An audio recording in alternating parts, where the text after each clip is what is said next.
은혜로운 찬양 감사합니다. 우리 좋으신 하나님을 함께 찬양합시다. 할렐루야. 아멘. 또 이렇게 좋은 날, 기쁜 날 하나님께 나와 예배하신 여러분들을 사랑하고 축복합니다. 개그맨 유재석 씨와 조세호 씨가 진행하는 유퀴즈라는 TV 프로가 있습니다. 얼마 전에 그 프로를 보다가 로봇 공학자 데니스 호응이라는 분이 출연한 것을 본 적이 있습니다.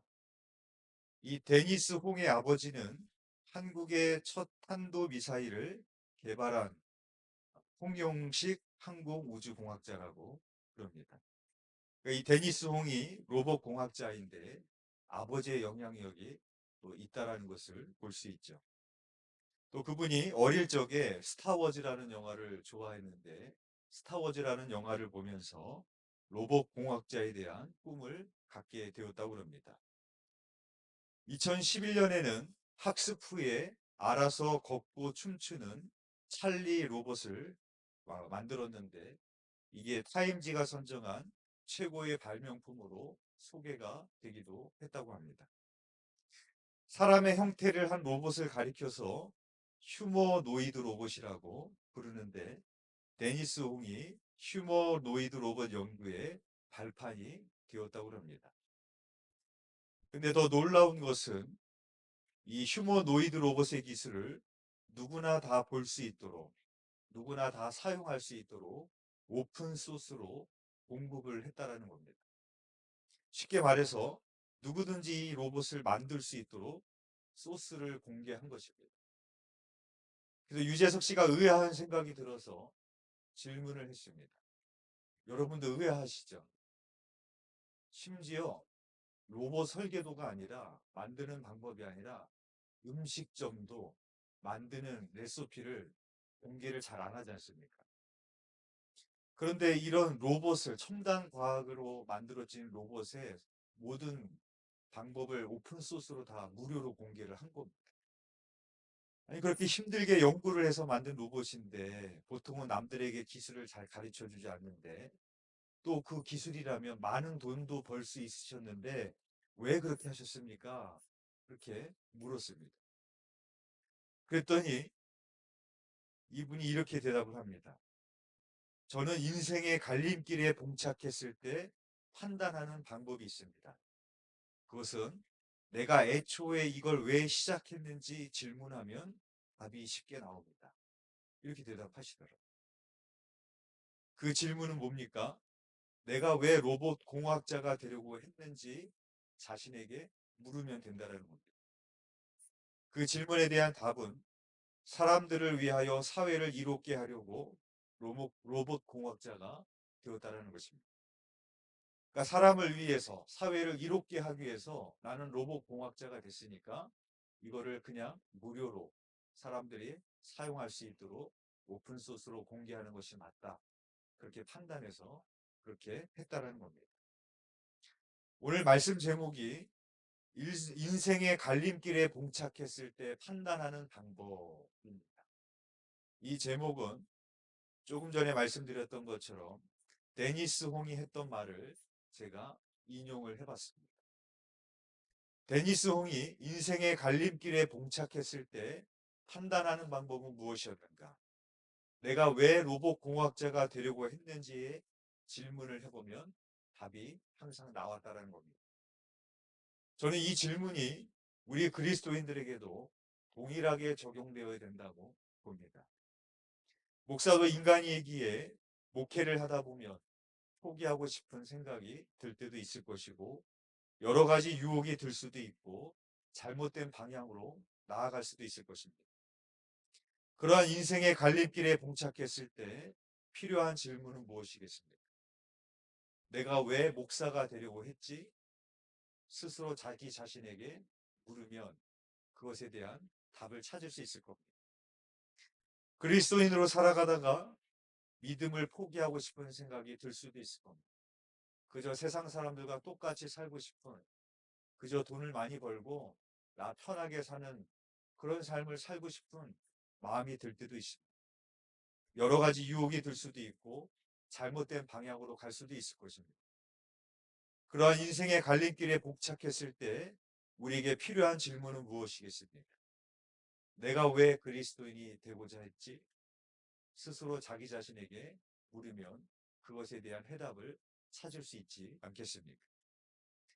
오늘 본문에 보면 안식일 다음 날 막달라 마리아가 예수님 무덤가에 갔다가 돌문이 열린 것을 발견하고 예수님이 부활하셨다라는 소식을 듣게 됩니다.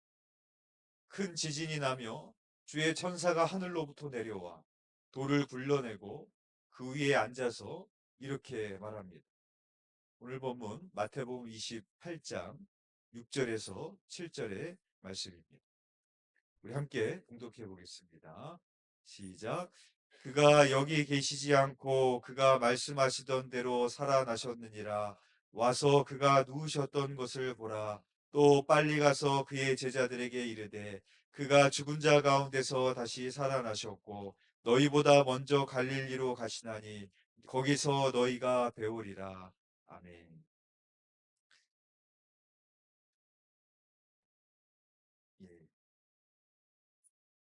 7절 제가 막 잘못 읽었나요? 예. 그렇다면 예수님께서 왜 하필이면 갈릴리에서 보자고 하셨을까요? 예수님과 제자들에게 있어서 갈릴리는 특별한 장소였기 때문이었습니다. 우선 갈릴리는 예수님과 제자들의 고향이었습니다. 12제자 중에서 가론 유다만이 갈릴리 출신이 아니었고 다른 제자들은 모두 갈릴리 출신이었습니다. 그러므로 갈릴리는 이들에게 이 세상에서 첫 울음을 터뜨린 곳이고 부모님과 형제들의 사랑을 받으며 뼈마디가 굵은 곳이고 사랑하는 가족들이 지금도 살고 있는 의미가 있는 장소였습니다.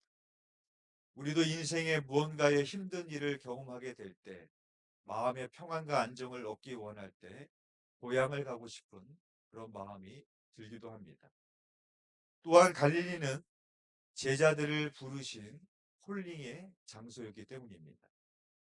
예수님께서 베드로를 제자로 부르실 때 베드로는 갈릴리 호수에서 물고기를 잡고 있었습니다. 예수님은 베드로에게 내가 이제는 너를 사람 낚는 어부가 되게 하리라 하시며 베드로를 부르셨던 장소였습니다. 그리고 부활하신 이후에 갈릴리에서 물고기를 잡고 있는 베드로에게 다시 찾아가십니다. 그리고 물으십니다. 요한의 아들 시몬아, 내가 나를 사랑하니? 인생의 갈림길에 봉착하였던 베드로는 주님의 질문에 스스로 자기에게 묻지 않을 수 없었습니다. 내가 왜 배와 그물을 버려두고 예수님을 따라갔었지? 내가 왜 예수님의 제자가 되었지? 그 인생의 갈림길에 봉착했을 때 베드로는 스스로에게 그렇게 물었을 것입니다. 그것의 대답은 주님의 말씀에 있었습니다. 내가 이제는 너를 사람 낚는 어부가 되게 하리라.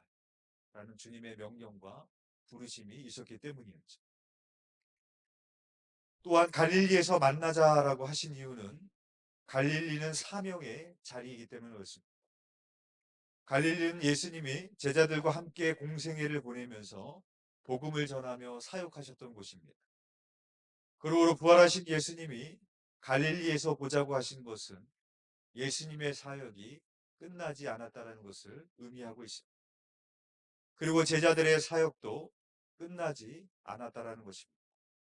성령의 충만함을 받았던 제자들이 앞으로 부활의 증인으로서 그 사명을 감당해야 되기 때문에 갈릴리에서 다시 보자고 말씀하셨던 것입니다.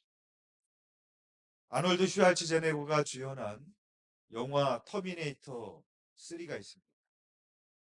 미래에서 반군의 지도자인 존 코너를 없애기 위해서 살인 기계를 타임머신을 태워서 과거로 보내게 됩니다.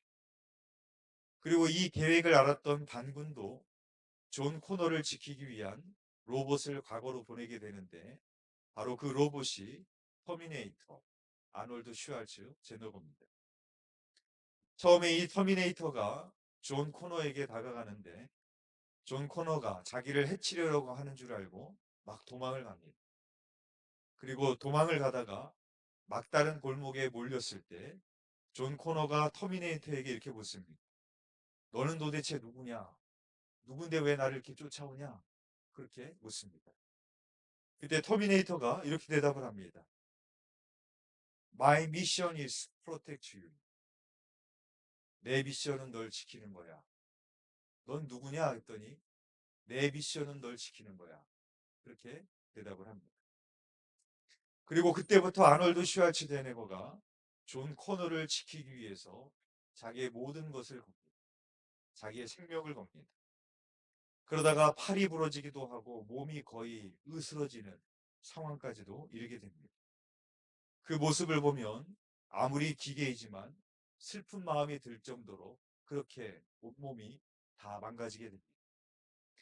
그러다가 살인 기계가 아놀드 슈왈츠제네거를 해킹을 합니다. 그래서 존 코너를 지켜야 되는 터미네이터가 오히려 존 코너를 죽이려고 합니다. 터미네이터가 다가가서 존 코너를 죽이려고 목을 조릅니다. 그때 존 코너가 거의 숨이 넘어가려고 하는 그 상황 속에서 이렇게 말합니다. What is your mission? 너의 미션이 뭐야? 그렇게 묻습니다. 그랬더니 이 해킹당했던 터미네이터가 막 괴로워합니다.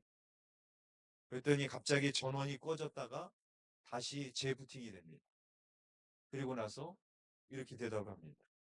My mission is protect you. 내 미션은 널 지키는 거야. 그리고 나서 다시 그 존 코너를 지키기 위해서 자기의 생명을 다해 싸우는 그런 스토리입니다. 여러분 한낱 해킹당했던 기계도 What is your mission? 내 미션이 뭐야? 라는 질문 앞에 섰을 때 My mission is protect you. 내 미션은 널 지키는 거야. 다시 자기 자신을 그렇게 재부팅을 합니다. 여러분 우리들도 마찬가지 아니겠습니까? 내가 세속적인 욕망에 오염되어 살기 시작했을 때 하나님이 아니라 세상의 욕망을 향해서 나아갈 때 그 인생의 갈림길에 봉착했을 때 판단하는 방법은 무엇이겠습니까? What is your mission? 내 미션이 뭐야? 내가 왜 목사가 되려고 했지? 내가 왜 그리스도인이 되려고 했지? 스스로 자기 자신에게 묻는 겁니다. 예수님께서 십자가에서 죽으신 후에 제자들은 인생의 갈림길에 놓일 수밖에 없었습니다. 다시 세상으로 갈 것인지, 다시 물고기를 잡는 어부가 될 것인지, 아니면 끝까지 예수님을 따라갈 것인지, 사람을 낚는 어부가 될 것인지, 인생의 갈림길에 봉착하게 되었습니다. 그때 예수님께서 하신 말씀은 무엇입니까? 내가 너희보다 먼저 갈릴리로 가리니 거기서 너희가 나를 볼 것이다. 갈릴리에서 다시 만나자 라고 하셨다라는 것입니다. 이 의미는 바로 이런 의미 아니겠습니까? 제자들을 향해서 What is your mission? 내 미션이 뭐니? 내 소명이 뭐니? 너의 사명이 뭐니? 제자들에게 다시 물으신 것이 아니겠습니까?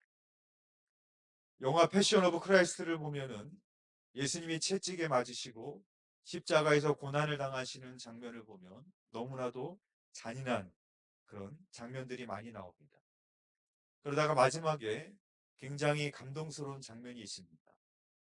그것은 십자가에 죽으셨던 예수님이 일어나서 어디론가 가는 그런 장면이 나옵니다.